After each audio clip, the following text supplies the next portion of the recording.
অন্য চাঁদার জন্য বাবা নামের বটগাছটারে চিরজীবনের জন্য বিদায় করলি।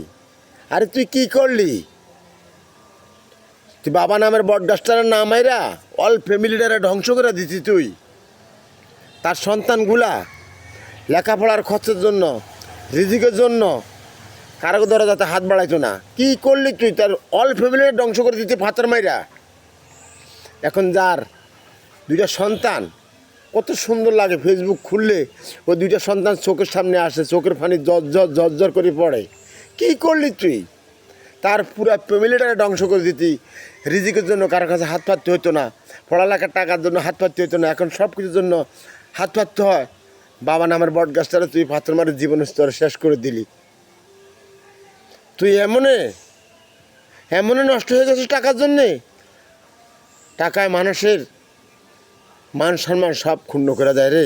কথাটা একটু মনে রাখিস রে। চাঁদা করিস না, হালাল খা, হালাল পথে চল, আল্লাহ তাআলা রিজিকের ব্যবস্থা করে দেবে। যদি আমার কথা ভালো লাগে অন্যকে শেয়ার করবেন।